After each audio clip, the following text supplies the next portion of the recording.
Yanks of the Roundtable. Game week 6 here. It's on the horizon. We got it coming up very, very soon.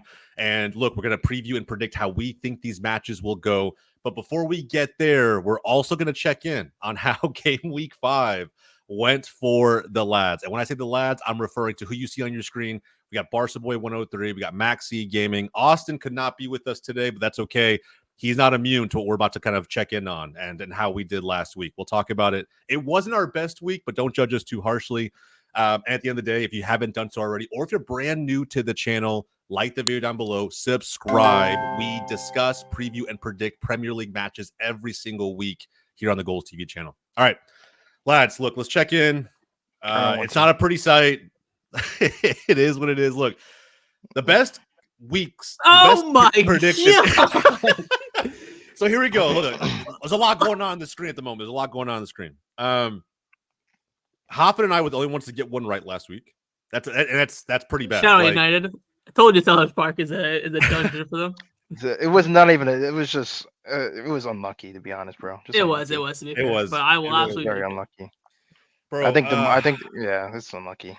The emojis you see on your screen represent how many times a creator on this channel has gone 0-5. Max, so Max has done it twice. You guys were one away from being 0 for 5. True. I'm not even here to talk a whole lot of shit. This was a terrible weekend. But twice. It is. Yeah, but the first time I literally did like every hot take. Oh my God, I cannot. And Austin's not immune either, bro. Hey, it's crazy. I think Austin kind of dodged some flack this week. I'm gonna say that shit right now. I think he dodged it a little bit. Did he go 0-5 this past week? Yes, he did. Him and Max both went 0-5. Nobody did good this week. I swear he picked Chelsea to win. Did he not? No, he picked West Ham. Mm-hmm. Oh my God. Yeah, bro. So literally, we'll take it. Hoffman and I only want to get one result. His was the Palace United draw. Mine was the Arsenal City draw. And honestly, bro, I picked that reluctantly. I got really lucky because Arsenal were seconds away from winning that, and I would have been right here with you guys, Max. So I'm not even gonna gloat too hard, bro. Like I was this fucking close from being 0-5. So was Hoppus. United should have won that game. It is what it is. I'm not even laughing that I'm not laughing that I could have won or you went 0-5. I'm just laughing at the fact that you've done it twice. That is beyond comprehensible. I don't know. It's not that difficult. We're only picking 5 matches, and some of these matches are the ones to watch. So they're not like easy matches to predict. That's you got 3 weekends over 10. It is what it is, man. Look, oh my God. Look, hey Max, just look. Keep these receipts, bro. There's gonna be a week where Hoffman does it. There's gonna be a week where Hoffman does it, and you're gonna go in. I can't wait. Hell no. Someone's gonna get like an award for going 5-0. By the way. You're gonna be the first one? No, I said someone has to get an award or something. Oh, for going 5-0. I'm curious to see who will be first to go 5-0. I actually think I don't know, bro. Like part of me wants to take more risks, but I also need to climb back up to at minimum 500. So I got some work to do. We all do. But you know, with how everything looks right now, Hoffman's leading the way. We're still at game week 6. We got 32 more to go. So a lot can happen between now and then. But yeah, game week 5 was not. It was not. Well, it was cruel to us at the end of the day. The most surprising one for me was Fulham beating Newcastle. That could have went so differently. No, bro, Chelsea West Ham was also crazy. None of us saw that game going that way. To be fair, that was something that like is a possibility because Chelsea tend to do really well in the London Stadium. So like I think I went with draw in that game because either West Ham could have turned up or Chelsea. By the way, Lopetegui is on a brink of sacking at this point. How embarrassing he's been so far in this the start of the season. But that one, it wasn't a surprise for me. Newcastle was a big one because they had a week off. I think Fulham played midweek in the cup. Newcastle had so many chances in that game as well. I remember Fabian Schär missing a huge opportunity. So that was for me the really surprising one. I think with they also gave the game away, by the way. And look, let's jump into it a little bit because we that's the first match that we're previewing on the show today. Newcastle hosting Manchester City, and kind of what I alluded to right now just a second ago. They gave this game away at the end. Bruno's mistake in the build-up, the literal pass giveaway that gifted Fulham their third goal. That shit can't happen against Manchester City, like at all. And this is a Newcastle team, right? That's kind of been skating by, getting the results they needed to. They probably could have gone to Craven Cottage and gotten the result. I feel like Fulham's probably right on par with some of the competition they've already had in the previous fixtures this season. but they lost. And I think now, you lose some momentum going into one of the biggest games of the year for them. This game tends to be a cracker every time as well, right? Like this tends to be a pretty close game. Newcastle are not scared to go at City. I don't know what they'll do with that makeshift back line. Maybe they'll be more conservative, not try to play so expensive out of the back. I mean, it's not Newcastle the team though. It's St. James's Park that does the damage, especially against top sides. We see them, trump against Tottenham, City, Arsenal in the 2 years where they were fighting for top four, then had their first title charge. United, I remember so many times that Newcastle were cooking. I remember the one where United got them back with that great Bruno goal, the one that was like in the top right corner. But even Liverpool as well. I know Liverpool won their last season. But the season before that, Newcastle always causing problems. Again, it's just the atmosphere of the stadium is electrifying, and then everyone turns out for these kind of games. So that's the real X factor, in my opinion, for Newcastle. I agree. There hasn't been a one-sided matchup in this tie, if you will, since what did I see? 5-0 in 2022 in May, that final fixture of the season. So, that's the last time City had their way with Newcastle. Outside of that, there's been maybe a 1-goal difference between the two sides every single time. If not, they draw. I agree with you. St. James's Park will be electric for this game, but there's some key highlights here, right? One, on the side of Newcastle, this back line that's missing at this point still, Lascelles and Botman, right? Probably their two starting center backs not going to be in, so they got to deal with Erling Haaland with a makeshift center back line. And then on the side of City, we just saw it, right? Rodri now out for the season. De Bruyne is still out. Ake still out. Is that enough for Newcastle to have a chance in this game? I don't think so. I mean, Rodri that was the first game Rodri started, and, and unfortunately he went down after his conversations about how many games everyone has been playing and how bad it is. It's sad. It was ironic. Even as a United fan, I hate seeing players get ACL injuries or worse, or just any type of injury. It sucks, and I feel bad for him. I hope speedy recovery, but. City were winning pretty fairly comfortably without him, and right now, it's this Newcastle team is just I don't know. I picked them to win last week because I thought they were the better team than Fulham, and clearly, obviously, a lot of us were wrong. Either we picked Newcastle to win or a draw, but Newcastle went in there and just looked. Fulham went right at them and took it to them and got the result. And I don't know. I think more concerned right now, I think, is maybe Kevin De Bruyne being out than Rodri. I guess right in the not maybe long term, but at least in the moment, because we haven't seen Foden, and this is the first time I've seen Foden start. It was a midweek fixture against Watford, and where's Foden been? What's the issue? Has Foden been hurt? What's the issue with Foden? I think he was ill. I think he was ill. Well, he didn't get any preseason, and then he came back sick, and I think Pep wanted to give him an extended run before putting him into games. Plus, his squad is so good; he has the capabilities of doing that as well. Yeah, true.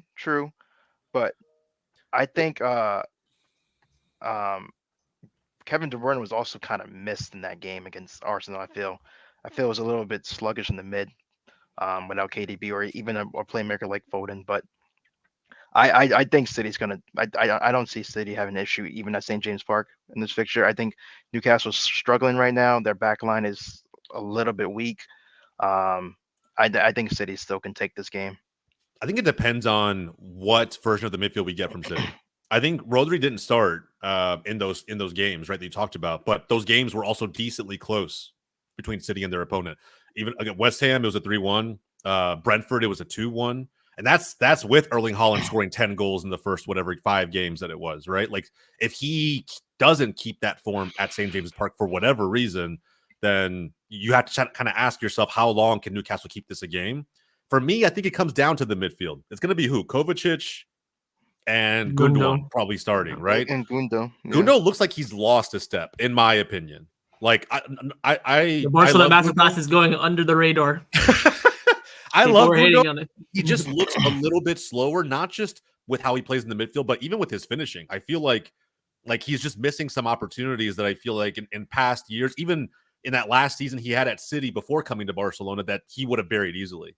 And not that I he's a wonder what finisher, but I wonder what Pep's gonna do. Will he play Kovacic there? Gundogan? I think those are the two options that he does have. Really, he could maybe go ballsy and try Matheus Nunez, but I think his plan would probably be to play Foden in the 10 where KDB is.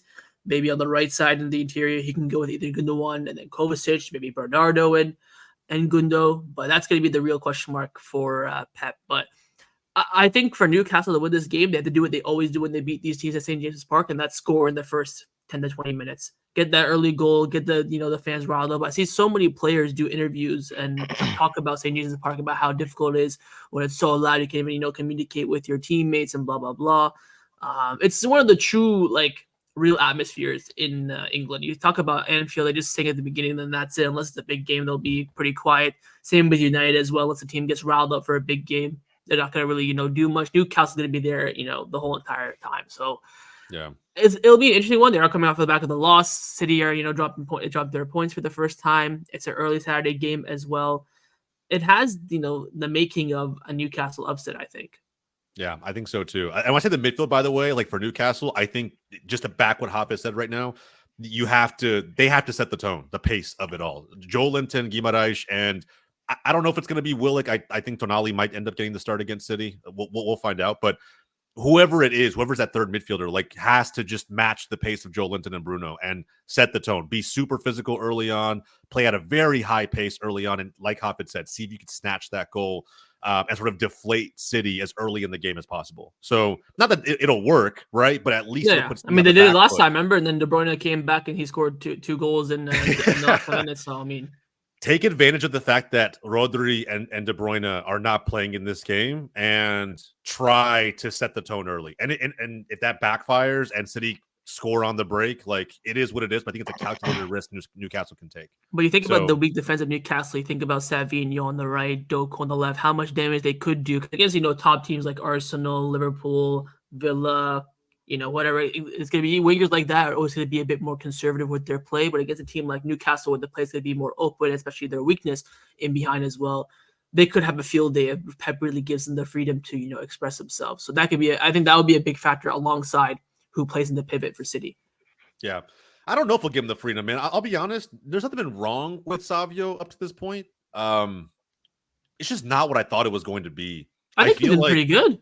He's been good. He's been give me a lot of Hey, that goal that Haaland scored, I was like, yo, is he gonna pass it? Because it was it took he had a long time. I was like, So that run basically confused Calafiori, right? And pulled him out of position dramatically. He had enough time to just slot it in between the two center backs once he pulled him out. So he's no, don't get me wrong. I'm not saying he's been bad. He's been good. I guess for whatever reason, I was kind of expecting what he was doing in La Liga, and I feel like his 1v1 take-ons and dribbles were there. And I think he's doing that. I don't think there's been, the goals and assists, catalog to really show for. I think he has, a couple of assists, if I'm not mistaken. But I think for the games that I've seen, where I watched the full 90 for City, or at least a good half, I think he's been performing very well. It gives me a lot of Mahrez vibe. I think maybe the 26 is, giving that a little bit, but he looks really, really good. I think, again, it comes down to, adapting as well. Can't even speak English yet. He's, his first few games in England. Once he gets that, true rhythm of English football, in 6 months, he'll be a top player. So I think he can definitely be a big asset for them in this game, especially when he's coming up against, who's the left back again for Newcastle? I forget. It should be Kelly, I think. Yeah, so someone like that, and against the players like Savio, he should come out on top. Yeah, he should, and we'll see. If it's not Kelly, let's say you want to go with Livramento on the left because it's just a little more experience or whatever the case may be. I still think Savio should have a decent day. For those City fans who might be like, oh, this is just an Arsenal hater. No, I actually loved this move when City went out and reinforced the wing position, because now they have two legitimate dribblers and speedsters on the flanks, and it's going to work well for them. It has worked well for them. I was just expecting La Liga Savio, and I think he's still taking time to get there. But I think it's going to take time for him to adjust to the Prem physicality and all that stuff. So he was a baller at Girona, so I'm not shocked he started. I guess not shocked that he hasn't had the same amount of goals and assists so far, but City has City can hurt you in multiple ways, so I'm not too surprised. He doesn't have more. I'm just hoping Pep doesn't kill him the way he killed Grealish. That's all that I'm hoping. Is that like No, I love Different true type- wingers. That's a really different, different but type of different it's a different profiles. type of. I think it's a different type of player. Different type of player, but don't compare the players. Compare how much freedom they played with when they played prior to going to City, right? Well, remember, like, Jack Grealish was him at Aston Villa. Even And Diaz Villa, came yeah. out saying, "Just yeah, give the he ball to was. Grealish No, and let him do." I agree, and that's what I'm saying. Like, and maybe he was more enabled by Dean Smith. I don't know, but like, just he had so much freedom. Whether he was playing on the flank or in the 10, he could take the ball and go wherever he wanted to. That was the instruction. It feels like Pep like wants these players to play a very specific way when they get the and Grealish ball, mentioned this. and, I've seen and, a and lot. it makes them more rigid. It kills the freedom a little bit, the creativity. Yeah, I think Grealish even mentioned this. I remember him doing an interview, I think, with City TV, saying that it's if you move from from your position, your area, Pep will start yelling at you and screaming at you from the touchline. Like it's very methodical, it's very structured in the way he wants to do it. Even when Grealish balled in the second half of the treble season from like January until the end, he was still very structural to his position, but he was just his effectiveness was really, really good. Last season, of course, with the injuries that when he was playing, he wasn't that effective. So that's why his kind of form and morale kind of dropped off, especially with him not being called up for England in the Euros. But I think it's a different perspective for a winger like Savio, for example, to Grealish. I think Savio is a winger that fits the structure a methodical play of Pep more than Grealish. I think at the time he just got Grealish because he was when you have 100 million, you have to bring one player in to improve the squad. He was kind of the main one at the time, and he was kind of seen to play in the 10. But then Foden kind of erupted even more so from moving from the wing to the middle. That's why I kind of pushed and honed Jack Grealish still out wide. So I think it would be really, really interesting to see Jack Grealish in a midfield three instead of playing maybe Foden, Bernardo, Gundo, maybe a Grealish, Foden, and then a Gundo or Kovacic. And then again, you have to ask a lot of defensive work rates from those interiors, which they tend not to do. But then Grealish is a winger, so he does come back. There's different movements. I think it's a bit strange though to compare the winger because they're very, very different profiles. They're very different, but again, don't focus on the abilities. Focus on the impact the manager has had on their creative freedom. That's the only comparison that I'm making. I'm not comparing Savio to Grealish or Grealish to Doku. Like they're all different players. Doku and Savio being more comparable, but I'm saying the impact the manager has had. So, either way, I think City should win this game. In my opinion, I think that even if it's close, it'll really hinge on Newcastle's ability to get the goal early. If they don't, I fully expect across the full 90 for City to find a way to get it done. Worst case scenario, a draw, but I really feel like City should win this. I'm gonna go with City. I see a draw. I could see a draw, but I'm gonna take City for a win.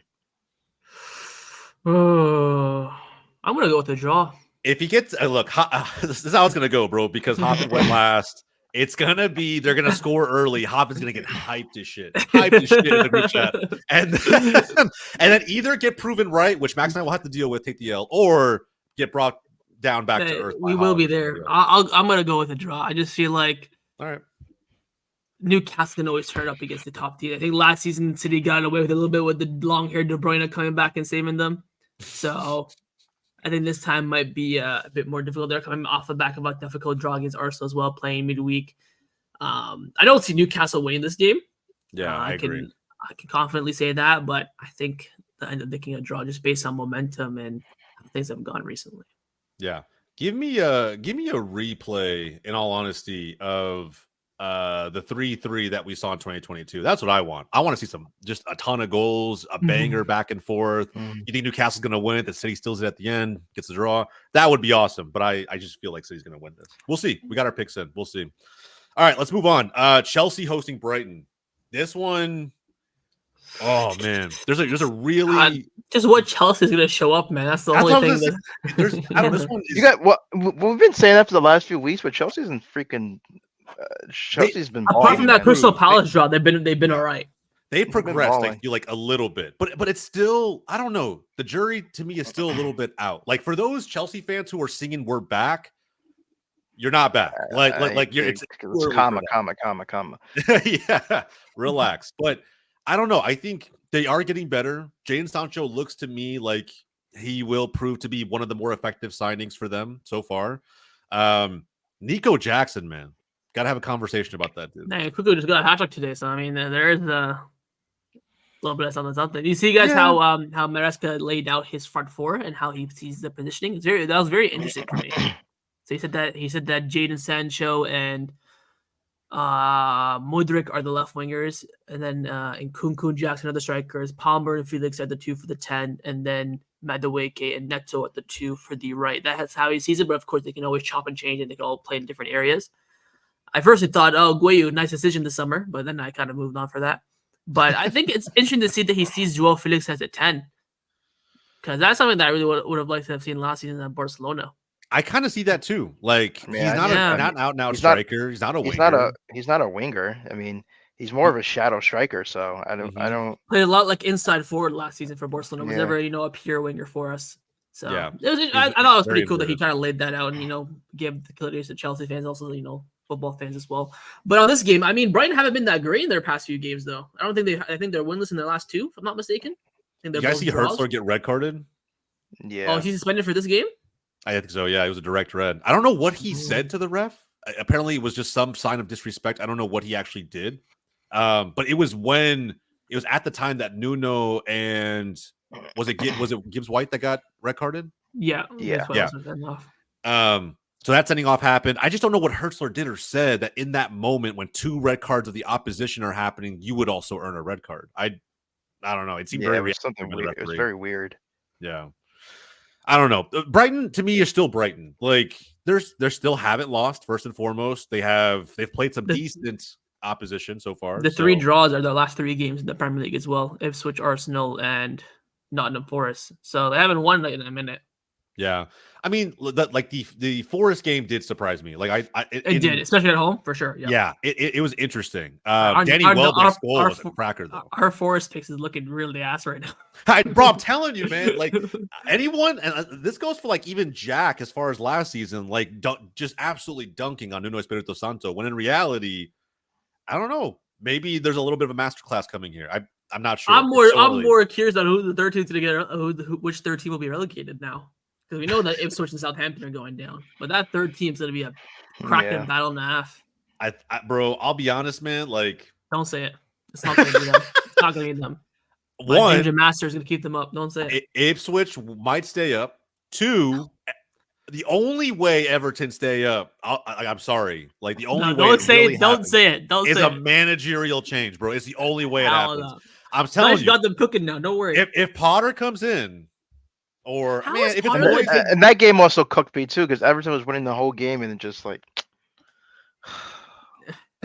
how is Potter rejecting big jobs over the past year to settle for Everton? I feel like that's a bit hypocritical.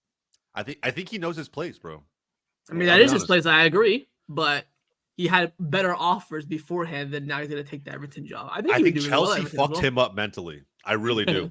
I think he has PTSD, bro. Like I just think that like he's now very, very particular about where he ends up. It has to be a structure where he feels supported entirely. And maybe that's Everton. I don't know. I would stay away from Everton with all the problems they have, but not just with on the pitch stuff, off pitch stuff too. An extra assistant, just hit me up. Yeah, bro. I mean, I don't know. We'll see who ends up going down, but Forest. It looks like right now sitting in 8th, just beneath Brighton. Actually, they performed well against Brighton. Them up. That's how good they've been. This start alone could keep them up. Yeah, I agree. But with this Brighton side, I mean, on the road at Stamford Bridge, I'm expecting Chelsea to keep the momentum going. Mm-hmm. Is Nico Jackson going to be by the end of the season? You think a striker that we're talking about as one of the top, I don't know, let's say 5 strikers in the league? I would say so. I expect him to get around 15 goals, maybe 20. I think above 23 would be a brilliant season for him, but I see him as a striker that gets 10 to 15, but now his start has been kind of good, so he might, get that higher echelon. Celebration is very cringy, needs to, work on that a bit, but he fits how Chelsea plays at the end of the day. A lot of people criticized him last season because he missed a lot of chances and he was like, a bit sloppy and clumsy, and maybe that's just him trying to get used to the Premier League, that, one season of adaptation, because now he's, looking like a very clinical finisher in the box, so...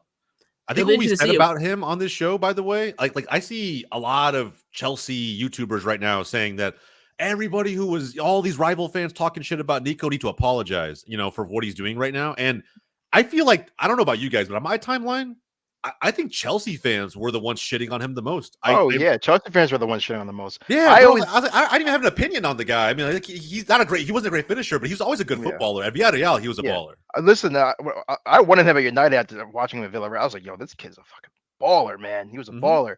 And whenever strikers come to Prem, is either they start off really well or they don't. Like it'll take them some time. Yeah. And he went to a team that had no identity. So yes, he's gonna. I mean, he had a lot of opportunities last year to score goals, but his confidence wasn't there, and then just every distraction possible with Chelsea last year. And now there's less distractions. A manager that has a prime focus on the style of how they want to play, and he's starting to ball out already.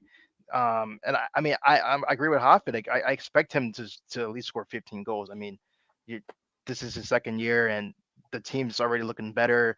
I expect a striker at a team like Chelsea to at least score 15 goals. So, Yeah. will we be talking about him? You know, towards the end of the season, possibility. Um, in my opinion, I'm interested to see how the conversations are going to be with Nicholas Jackson versus like a Darwin Nunez, because if he's having a season he's going to have, and I mean Darwin Nunez is finally got his first start, but I'm seeing a that's where lot I'm of going to be Liverpool interested. fans hating on Nunez. By the way, my God, they don't Yeah, like him. they hate him, so that's where I'm Yeah. really Yeah, interested to but they see towards the also end of the hated season. Luis Diaz, and now I guarantee you they're sucking that guy off. Like there's no I don't know if way. they really hated Luis Diaz. I mean, No, bro, I saw so much random hate for Diaz, like that he was basically road runner with zero finishing ability. Like I don't know, it was crazy. Now, granted, the 70 million rumors to Manchester City in the summer were wild to me. I don't think he's worth that much, but like I don't know, man. I see a lot of Liverpool fans, reactionary Liverpool fans, that wanted Diaz out. They were willing to sell him immediately this summer. The Barcelona rumors were there. They wanted him out the door, and now they're like, he's our best player. I don't know. That's just my thing. I feel like so many of these players don't get enough time. Diaz has been there for a while, so it's different. Yeah. Nico Jackson, I always knew he was the baller. I still don't know if he's a clinical finisher yet. We'll see. The goals I against agree. West Ham were great, but West Ham didn't really, in my The opinion. first one was a good finish. Yeah, First he one was megged the good keeper. It was a good finish. But I'm saying, like, from there on out, like West Ham just, I feel like weren't it. They almost look like United last season when they get scored on early, the heads just drop. Like after that, the moment, like there was no momentum. There was almost like this sense of not laziness, but just lethargic on the pitch. It's like they were second to every ball. The defense wasn't collapsing around some of these second and third shots. Like I don't know, it just felt lazy. I don't know what the fuck's going on with West Ham, to be honest. But putting that I aside, don't know. I think what's important for Nico is not just the amount of goals he scores. I think if he didn't get 15 goals, say he got 12, but they came in very crucial moments throughout the season, that to me would be a successful season through and through. Like the moments in which they happen are equally as important to the number of goals that he scores. Scoring a hat trick against who they play today. I don't even know who they played. I don't even know. Like a League Two side or something. Yeah, some random fucking side. That's cool, but that's not what Chelsea bought you for. Like they bought you for in those moments against the Big Six. Can you turn Wait, he scored up a and hat score trick. a crucial goal? He scored a hat trick. I thought it was in Cuckoo. It was in Cuckoo. It was in Cuckoo. He said, Oh, sorry. My bad. I didn't see the game, so I have no idea who it was. If it was in Cuckoo, that's my bad. No, it was in Cuckoo. But the brace he had against Jackson was West Ham, rested. right? Like that's a little impressive. But again, showing up in these other Big Six moments against Spurs, against Arsenal, against whoever else, like that's what Chelsea where bought it you matters. for. Yeah. So those moments are going to be very key. Brighton's in an interesting spot. I feel like they're going to give them hell in this game, but I could see this being a draw. Yeah, I might go with draw on this one. I'm thinking draw, Chelsea win. I'll say my prediction first since I went last time. I will go with the Chelsea win simply on the fact that their form is decent. They have some momentum and they're at Stamford Bridge. This is a way at the MX. I'd be way more conservative, but I think Chelsea have good momentum. I don't think they'll batter Brighton. I think it'll be like a tight, controversial 2-1, 2-0 kind of win. But I think they'll get over the line. They heavily rotated midweek as well. The team's on good form. The momentum is there. The fans are back on their side. And Enzo's, getting everyone on their back. Brighton haven't been good in the past 3 games, 3 draws. Their manager suspended for this game as well. So I'll back the blue side of London for this game. Yeah, I'm back in Chelsea. They're in great form. It's at the Bridge. I can't see Brighton winning. Like maybe a draw, possibility, like a 1-1. It smells a lot like the Crystal Palace game for me. Where that's what I was going to say too. Yeah, it's got that vibe. I don't know why. I'm going to. Brighton might nick it. Like I wouldn't say. Like I mentioned with Newcastle, I don't see them winning. I can see Brighton winning this game, But I think the only way they win this game is if they're very, very critical with their chances and they defend very, very well and nullify Chelsea more so than giving Chelsea chances, but making sure they keep away from their final third. So it's going to be taking a real coaching masterclass from a coach who won't even be on the touchline. So I think it is set up for a Chelsea result. Yeah, that's another key part. Hertzler will not be available as the manager, so we'll see how he sets up from afar. But yeah, we got a draw and 2 Chelsea wins. No one has Brighton. Let's see if they can upset us. All right, moving on to Forest hosting Fulham. 8th and 9th place right now, coming off of interesting results. Forest, they keep defying the odds. We talked about it a little bit earlier. Then you got Fulham, who obviously as an Arsenal fan, I kind of have a soft spot for. It's great. Because they have 3 Arsenal forward players. Say what you want. And a 4 Barcelona player, so relax. But I will say, like, who's on fire, by the way. Who was hitting on Adama in the last show? And they got Raul Jimenez up top, bro. It's so hard for me not to like Fulham. You know what I mean? They're a London team. So and Jedi. And Jedi, bro. I'm telling you, there's something here.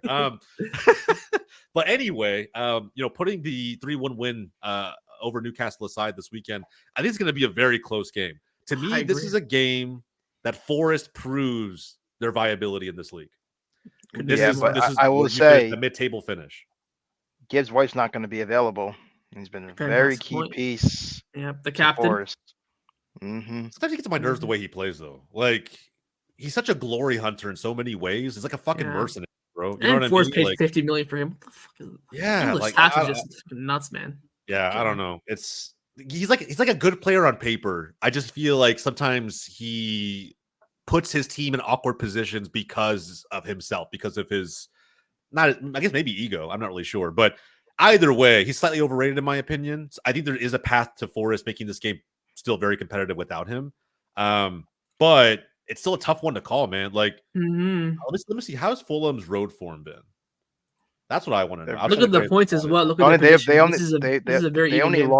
only lost to United away from home. Okay, but they drew the switch. Yeah. Forest is undefeated. So Forest is not going to have Gibbs White. They still have who's the defensive mid that hasn't played much because he's been injured. For Forest, Sangare, is that his name? Sangaris from like the Dutch league. That guy, what is he, Cote d'Ivoire? Yeah. Yes, that's it. I believe it's Sangare or something like that. Sangare, yeah. Good defensive mid. I think he's going to be missed for them, but they've been kind of tugging along without him. Look, Forest got the draw. They did get the Callum Hudson-Odoi goal and winner over Liverpool at Anfield. That was obviously impressive. But outside of that, right, drew Newcastle, drew Wolves, beat Southampton. So I don't know, bro. This Forest team is like 50-50. They're still undefeated. Do they keep that going at home? This just smells like a draw to me. Could not be more. It's like I was about to say this has a draw like, in a little bit. It's like a 50-50. Like I honestly can't decide who to pick. Forest is undefeated, but yeah, I'm missing a big key player. Fulham, not a bad away record, but it's like a 50-50 to me. So I would to me it seems like a draw. But I don't know. I think Forest has to lose at some point too. Like at some point Forest has to lose. I don't know. They should not. They literally should not be undefeated right now. They should. We all have them relegated, and it's really fucking everything up. So. Yeah, I agree, bro. Part of me, I'm not gonna lie, part of me wants to pick Forest, even despite Gibbs White being out. But it's like Fulham are such a different team moving forward. Yeah, they're like a fun. I don't know, and they're Raul's in such great form too, man. So what a finish, by the way, at the weekend. Yeah, what an absolute finish. That was vintage Raul Jimenez. Such great form right now, and I think he solidified himself as the starter for Fulham going forward. Unfortunately for my boy, Muniz, but yeah, Santi seems like he's back. On the flip side, Alanga's playing well for Forest. Callum Hudson-Odoi is in the form of his life as well. So Chris Wood is performing well. Yeah. It's hard to tell what good Chris Wood form actually is, at least in my opinion. But he's doing the job. He's doing the job. It's just that 10, right? And does Forest meaningfully have someone to come in, put a shift in for one game against a somewhat formidable opponent? It's Fulham at the end of the day. So and it's at home. it feels like it's not a crazy shout to give Forest 3 points here. I don't Nope. want us to pick draw all the way around. See, that's what I think too. Now I'm thinking, should I change mine or not? Because I think I might go Forest. Really? They stay undefeated, boys. They stay undefeated. It's going to be crazy. And that's why I say I like Fulham. We just picked like 5 or 6 players I love about Fulham. And I wouldn't be upset if they won. It's just that like Forest haven't shown me any signs of like slowing down. I guess Gibbs White will be out, so they'll be taking a slight step back. But yeah, Gibbs White being out is big for me. I'm going to stick with the draw. All right. Yeah. Same thing, Max. Draw. I'm stick with a draw. All right, we'll see how it goes, man. I'm hoping this is the one that turns the tide a little bit in our standings. We'll see. Wolves hosting Liverpool. Only got 1 point. Fucking hell. 1 point. Oh man, Gary O'Neill's seat's just getting hotter and hotter. And you know what, man, it's a shame. We've been talking about this like since the beginning. Like their schedule is just until like literally mid-October. It's so brutal. It's fun. So.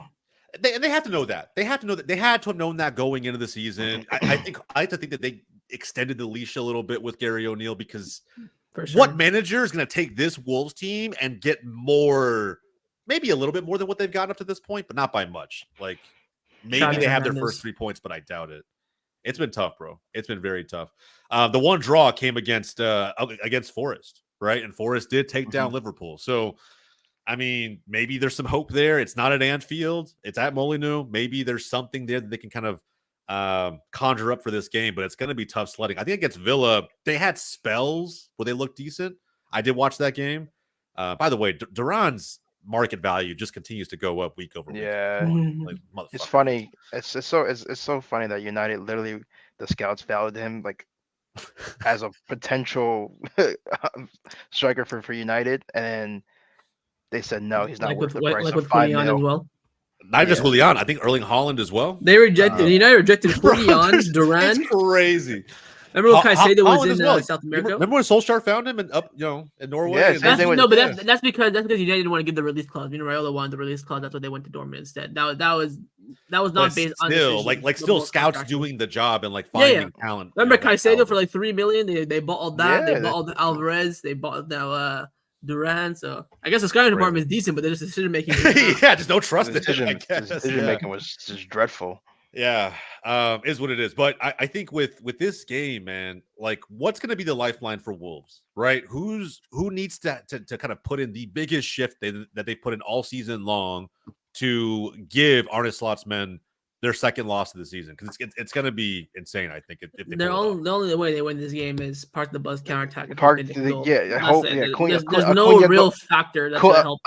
Lamina, the Cunha goal, like that, and then just park the bus. Like a Lamina 30-yard banger, something like that. Bro, if Lamina scores a 30-yard banger, I'll freak out first and foremost. But he has it in his locker. It's like Wolves are scoring too. Like they're not completely not getting blown out. They're getting shut out. They're not getting blown out. They're just besides that one game, but against Chelsea, but they're just scored twice in that game. They did, yeah, they did. Yeah. But they're not like sitting back and just like hoping for the best. Like they are taking it to some teams to just. Bro, against Villa, for 70 minutes they had him. They had him for 70 minutes, and then the steam runs out, and boom, 3 goals. Yeah. Don't forget about the Molineux, by the way. A very difficult stadium as well to go to against top teams. And Chelsea had it quite difficult until they scored, the 4 goals in 10 minutes because they were just tearing them apart at that point. But the Molineux could do some damage. I think Liverpool's record there is still fairly good. So it'd be a miracle if Liverpool don't win this game, especially with Arsenal and City slipping up last week. City, of course, having Newcastle. This is a good moment for them to gain some ground as well. So I think it's a clear Liverpool win. I cannot see Wolves getting. Yeah. I think if Wolves do get something out of this game, it will be a win. I don't think they will get a draw. Like Max I mentioned, they make a goal, sit back, soak it all up. Shithouse defendery, then they can maybe get something out of that. But again, Forest beat them. This could be Wolves one lucky win in their terrible start to the season, but. I think I would not put my money on that. So I'm not getting Liverpool. I'm in the mud here. I cannot be taking more chances. We about to go conservative as shit for the next 2 or 3 weeks. Yeah, Gibbs game. And they're gonna. And I guarantee you, they're gonna fucking win. This is the game I need Liverpool to show up and They won't, and like they're gonna get a draw. The one time a United fan puts his faith in Liverpool and it just goes It's south. Bro, just that'd gonna, be it's gonna end like a fucking draw or something. I guarantee you. And it's like, you know why I hate it too? It's because it's a 12:30 o'clock. Well, ET game for me, so it's like it's the last game on a Saturday in the Prem, so everybody's watching. So those games are always so fucking questionable. Bro, I agree. Who starts for Liverpool in this one? They're gonna go Jota or Darwin? He might go back to Darwin, but he probably Darwin had a hell of a goal. Yeah, I mean, he still performed like crap in that game. It's Darwin. I mean, but to be fair, he hasn't got any playing time to start the season. I mean, couldn't you argue that he's just kind of getting back up to snuff? I mean, you could argue that, but you could argue that, but I mean, stats and vision don't lie. The eye test, so. Yeah, I mean, to me, that was kind of like a typical Darwin game. Didn't play that well, but scores the goal anyway. But he put one in the back of the net. That seems to be what counts for the most at the striker position, right? So I mean, I don't know. It's at the end of the day, like scoring and winning cures everything. But this is going to be a problem. I really think for Liverpool, this is going to be a problem. Like you spent 90+ million on a striker that you're just letting rot on the bench. Jota's good, but I saw a stat the other day, like the top 20 most expensive transfers of all time, like 90% of them are flops. So it's a crazy sight to see when you spend more money. It turns out the play doesn't come out good. That's why I think buying a player for like 60-70 million is like the perfect price to get a quality player for a good deal. Goes wrong, it's like, there's no price tag pressure. So like, if Barcelona got Nico Williams last summer for 60 million, that's, a good player for a good fair price. Those kind of transfers are the ones that, explode, not spending, 100+ million on whoever it may be. There's just so much pressure to deliver, right? So much pressure. Yeah, I don't know. I don't know if he starts or not. I like Arne Slot doesn't really rate him at all. Whether it's finishing or his inability to link up properly, maybe it's the movements in the box. I'm not sure, but just don't really rate him. If Darwin does somehow start, I could see a cheeky draw at the Mulligan. Really? I just think he's gonna miss a ton, and the longer Wolves stay in this game, the more it'll work in their favor. All right. Say a draw, then back it up. I think back to that. I'm not changing my mind. So you're back in Liverpool. You're back in Liverpool, Matt. I am. Yeah, this also smells like a draw to me, but I'm going to back Liverpool. You I hate it about us. We always say this smells like a draw. All I cannot see. Well, I mean, I can kind of agree with you too. Like, this game can end like a 1-0 Wolves just like scoring the goal and then just. But or just like a 0-0 halftime result, and then 60th minute goal for Wolves, and they just fucking park the bus. But those kind of games you can't predict, like not like Forest with Liverpool. That just kind of happens out of the blue. So you gotta just kind of. And I think it already happened to Liverpool, so it won't happen to them again. So hey, you don't know that. I don't know that, no, but hey, bro, that's how I feel. Right now, I feel like this guy named Trent. He's like he's a big better on Twitter. Like I've seen the post you shared. I've seen your post. He's what you call like the fake guy. Like anytime he bets against a team, like you bet against the team that he bets. Right now, that's how I feel in these predictions. So if you see Trent's tweet, like he throws his predictions up there for the day, and he backs Liverpool. Bro, he backed City against I forgot who it was. To cover like the spread, and they didn't cover it. So oh man, I guess I'm scared when he bets when he bets football, because I'm like, oh fuck. It's like please. I almost tweeted him. I was like, yo, bet City against Arsenal this weekend. Just to fucking reverse jinx it. I mean, reverse jinx. I don't know what's gonna happen in this game. I really don't, bro. But you remember the 22-23 season? The second fixture of this tie, Liverpool lost that convincingly. It was like 2 or 3-0 for Wolves. Better Wolves side though. Yeah, Way better Wolves side. Way better, yeah. Also a better Liverpool side though. Yeah, touche. How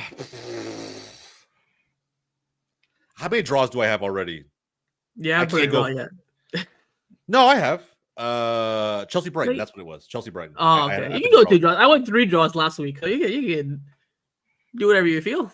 All right, fuck it. I'll go draw. I don't want to go straight Liverpool. And plus, I'll be honest, I'm trying to channel, Liverpool just slipping up a little bit here and there, letting Arsenal climb back into It's like the reverse pole psychology. position. Predict Yeah. the draw, then if they win, it's like, whatever. Yeah, whatever. It's fine. Yeah. But if we all get this wrong because Wolves win, That'll be I'm hilarious. just convinced we have terrible fucking luck. Maybe also we'll predict Wolves. Who knows? I don't know, man. I might have to retire for the next week. I don't know what happens, bro. I feel like at that point we're just cursed or something. I don't know. Unless United, who's United playing next week? Yeah. Who knows, man? We could get the Wolves City result from last season, right? Where it was the 2-1. Yeah. It happened super late in the game. It happened also at Molino. I don't know, bro. We'll find out. All right, last preview of the day. United taking on Tottenham. Ten Hag versus Big Ange. I kind of think I know how the tactics will work out for Spurs. I mean, they haven't veered off that path since Ange has gotten there.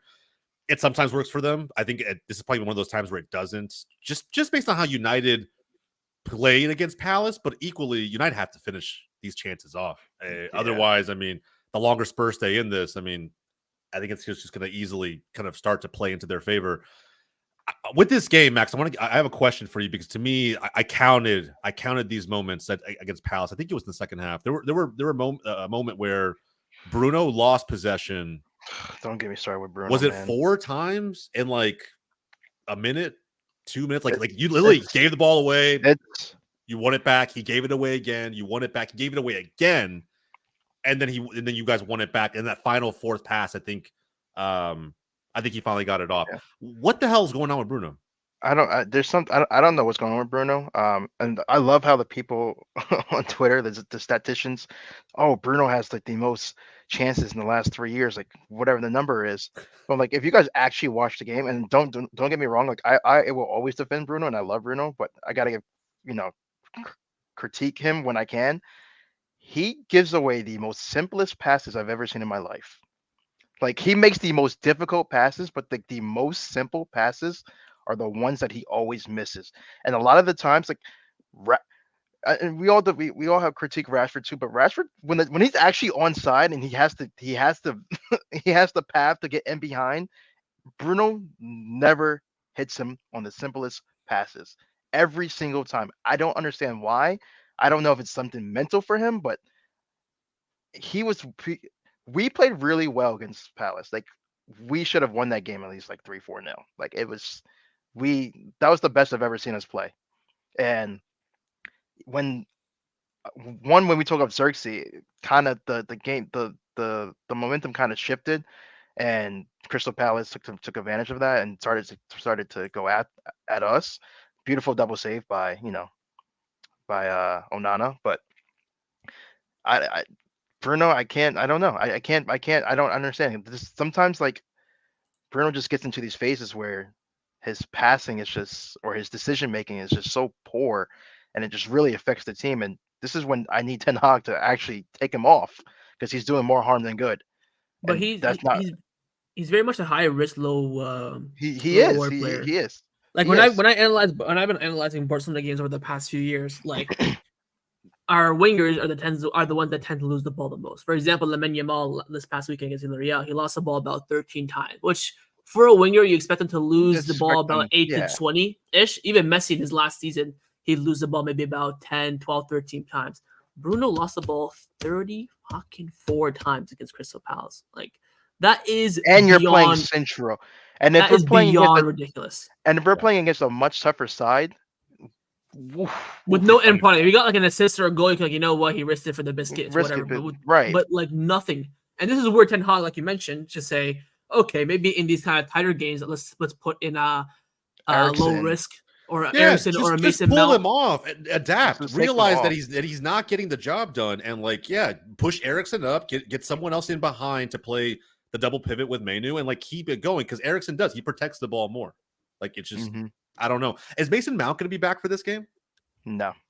Okay. How long is he out? Because I feel like him and Shaw may come back right before the international break, so the Villa game. But okay. I'm gonna bank on they're coming back after the international break. Okay, that might be it. I don't know. When Mount gets back, I just think Ten Hag has some thinking to do, because you just think about any one of those moments where those 30 plus moments where he gave the ball away. If you even convert one of those chances, we're talking about a much different, We come sentiment back with all the 3 way around. points. Yeah, We all come the away way with 3 around. points. Because Palace had a couple chances here and there, but it wasn't anything crazy. Like, you guys, that game was for the taking. And Yeah. now, right, you sit just as even as Spurs are, and Spurs are having one of the worst starts to a season since the 80s. So Yeah. I don't know. It's Ten Hag. He set up correctly. The team played well, but I think he's still a little bit slow to adapt to the game, specifically when it comes to individual players, whether it's And I Rashford agree. not coming off soon enough or Bruno not coming off soon enough. I agree, and some people were saying, this game wasn't really on Ten Hag. I was like, it kind of wasn't. Like, he set us up for to succeed, but his decision making when it comes to the second half subs are questionable sometimes. Are really questionable. Um, so I'm hoping for this Spurs game, he looks at what went wrong in that second half and makes a little bit more a better decision coming towards this game against Spurs. I think I'm gonna back us to win. That's obviously a given. I do think we're gonna win though. I think Spurs are a little bit vulnerable right now, and if they do continue to play how they've been playing and the way that we play, we can easily. If I consider like how we played against Brighton, kind of the same way how we can approach Spurs, but this time, like, we have to be a lot more. We have to be clinical. We have to be more clinical. If we're not going to be more clinical, then it's going to be the same result as Palace or worse. Spurs get that one chance and that's it. We lose another game at Old Trafford. But we're at Old Trafford. We are playing well. Like, we're playing really good football. It's just we have to be more clinical, and Yeah. that's just what it is. Yeah, I agree, man. More clinical in this game specifically. You're going to have a great opportunity to counter several times against this high line. I think Yeah. Ahmad is probably going to have a field day, in my opinion. If I think of all the more consistent, prolific attackers that United can kind of throw out there to cause problems, I think Ahmad will be that guy. I think this should be a game. I know I've advocated a lot for United to start Garnacho, but I feel like these are the games where Rashford has to take control of this game. He has to start, has to be the big name guy. And if he's not, then you kind of already know what you have to do with him at the end of the season. But this is one where if I'm Ten Hag, I would throw him out there and sort of prove that in these big matches, he can create the big moments for United, because you never know if Bruno's going to have a possession-based stinker where he's giving the ball giving the ball away 20, 30 times in a game. If he does that, that can all be offset by Rashford's sheer athletic ability and his finishing prowess. So I don't know. To me, like, you almost have to rely on those two wingers to really create as much chaos for Spurs as possible. But you could do it. I really I feel like don't. you could do it. I actually don't know what he's going to do though in the midfield. I don't know if he's going to go Bruno, Ugarte. I don't know if Ugarte is going to get his first start, but I'm banking on him continuing the same lineup as he typically does. So it probably will be Eriksen, Manu, and Bruno, and then I think he will put Rashford back on the left and then keep Ahmad and then Xerxes up top. Yeah. I'm pretty sure he's going to keep that same lineup. Okay. Don't forget they will play Europa League on Thursday as well. Yeah. Yeah. That's going to be. Well, no, we played tomorrow. I think Tottenham play Thursday, so I guess they get the You get the rest. actually Tottenham are at home as well, so no traveling needed for them. Yeah. But that's a minor factor. This game for me is beyond even. I think it will honestly come down to mistakes. I don't think it'll come down to one team being better than the other or one player, having a masterclass and relying on individual brilliance. I think it'll come down to mistake, whether it's Onana or whoever on Tottenham or whatever the case may be. I think it will come down to somewhat of a mistake being capitalized by the other team. Old Trafford, of course, we know how important they can be in a game like this, but you've also seen Tottenham come to Old Trafford and nick results a lot over the past few years. So I'm smelling a draw in this game, man, especially with the midweek fixtures as well. I think both teams are just both underachieving right now for what we expected of them in the beginning of the season. Both just have their own problems, whether it's Postecoglou's high line or Ten Hag's decision making and his effectiveness in his team. Both teams are just like mid. So I think again it'll come down to mistakes. I don't think one team will like cook the other team. But yeah, I think I'm thinking a draw. So I might just sit on the fence. Which Argentine center back gets carded first in this game? Neither. Romero. They're both goated. That's such a fantastic tackle, by the way. No, it wasn't, bro. This shit was Fantastic. terrible. Brexit tackle. This is love not to see even. it. I actually like Lisandro. I wanted Lisandro for Arsenal before he signed for United. Like I rate him as a center back. I just think I think it's a South American thing, maybe from my perspective, because the game is just played at a completely different physicality level down there. I don't know what it is. Guti Romero does this too. I haven't seen a two-stomp tackle from him in a little bit, but they have these moments where it's like, I don't know. They think it's just okay to put your team at risk this way. This easily could have been a red. And this is also Romero on the other side. So that's why I asked the question, right? Like, does discipline have an impact on this game? Is it going to get heated that way, or is United Spurs typically pretty docile?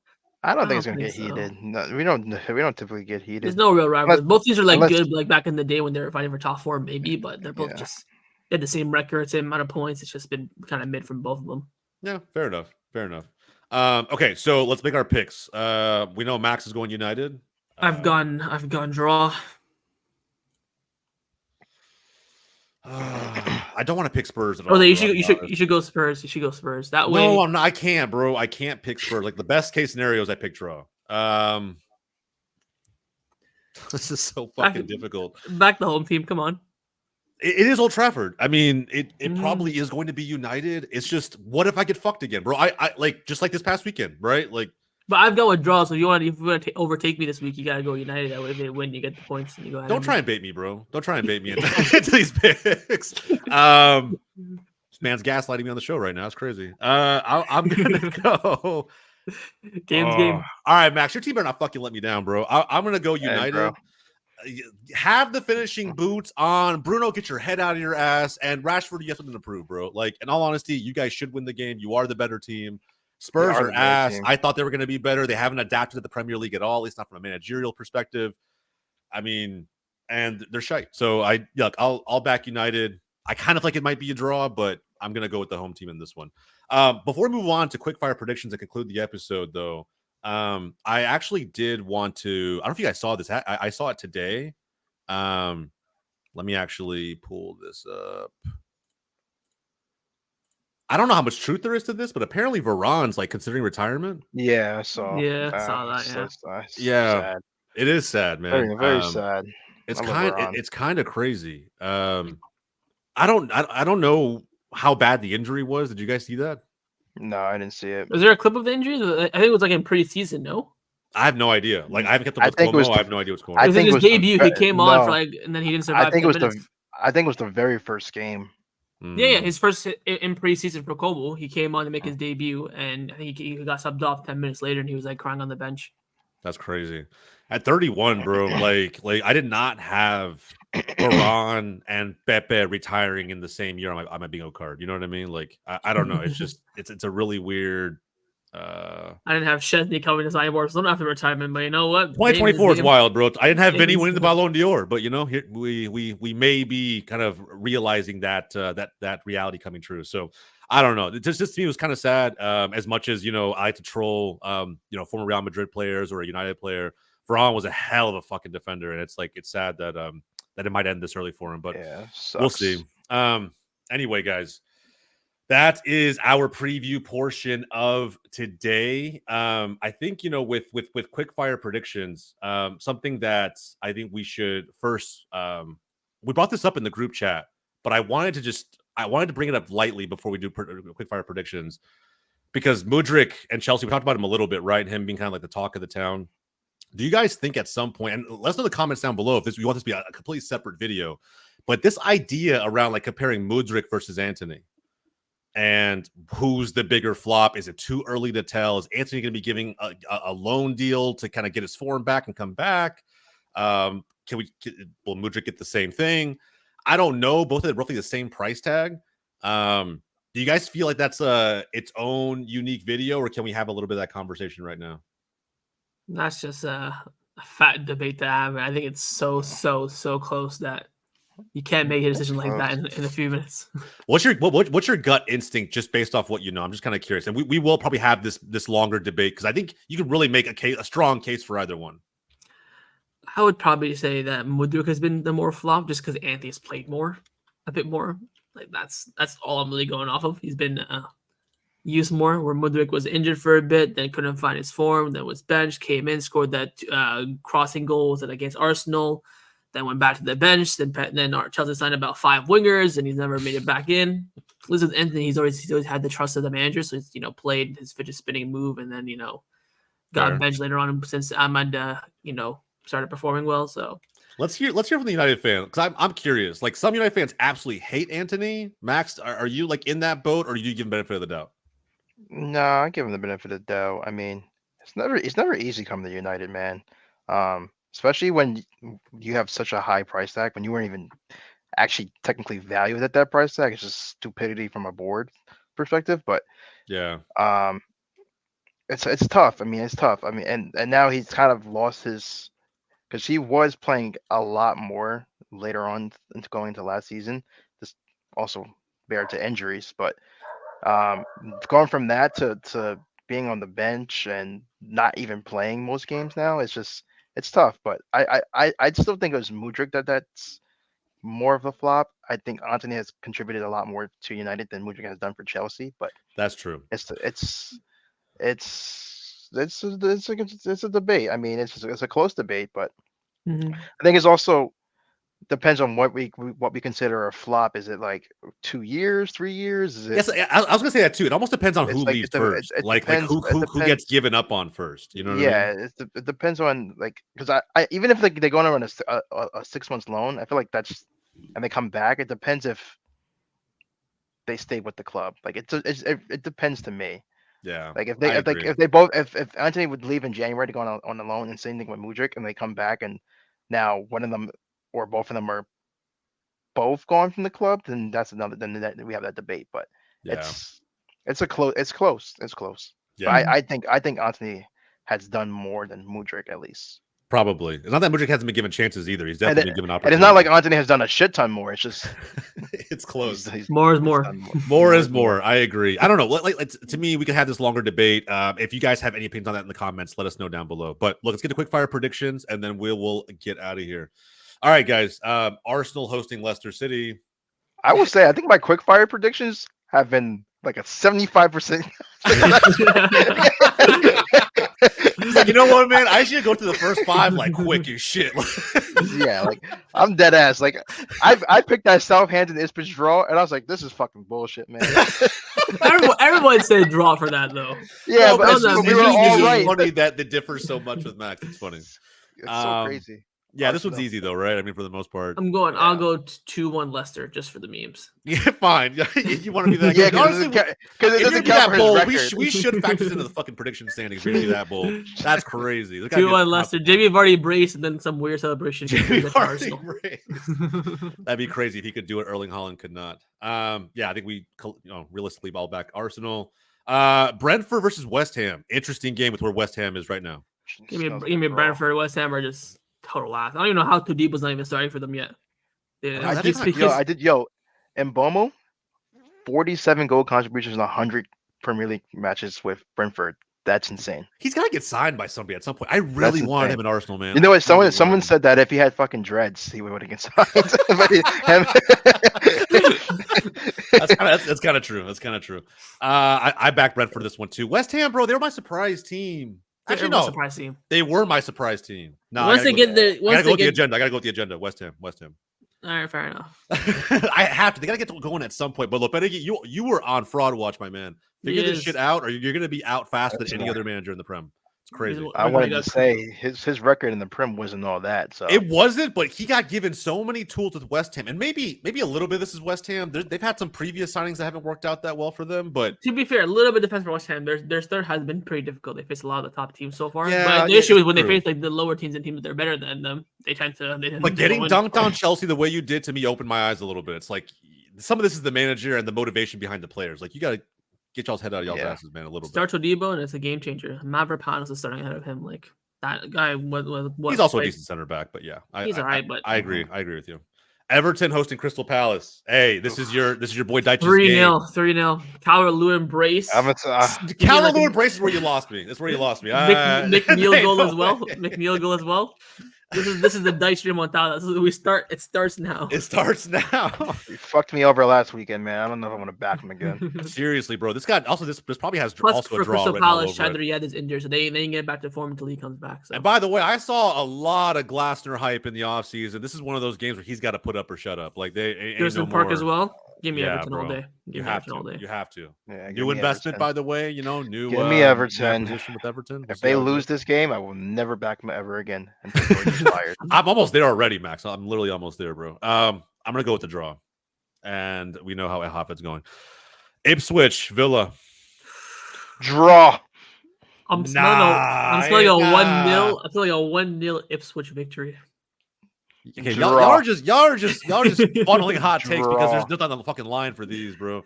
Bro, I've been right on these shits. I'm not. A Tuan Sebi header in like the 80th minute. Ipswich. Listen, Ipswich is like it's a home game against a top 6 side right now. They are better than I thought they were. Like I'll be honest, they are a little bit better than I thought they were. They are 1,000,000,000% still getting relegated though. Don't get it twisted. Yeah, But I agree. I could see a draw happening here. Yeah. Ipswich all day. Telling you, Tuan Sebi header like 80th minute. The stadium erupts. They park the bus like no tomorrow, and they nick a win. You. No, John Duran keeps it going, bro. Keeps it going. He might nick the draw to be fair. Yeah, I'm gonna go Villa. And then Bournemouth, Southampton. Bournemouth easily. Yeah, it should be. I don't think it'll be easy. I think Southampton are the worst team in the league. I think Ipswich are just a tad bit better than them, even though they drew against each other. But I think Ipswich scored in the last second, did they not, to win the game? Like that. Mm-hmm. So they're pretty even, but I think West Ham the Southampton, which I used to really like. Southampton were kind of like my team back in the day when they used to finish like 8th, and they had like Pele up front and Sadio Mane and all these ballers back in the day. I used to really like Southampton, but then they kind of fell off a cliff ever since. Even when they got relegated, I was kind of sad. Yeah, it is kind of sad. Like my sleeper team. Yeah. But yeah, I agree. Yeah, easy win for it should be easy win for Bournemouth, especially at the Vitality Stadium.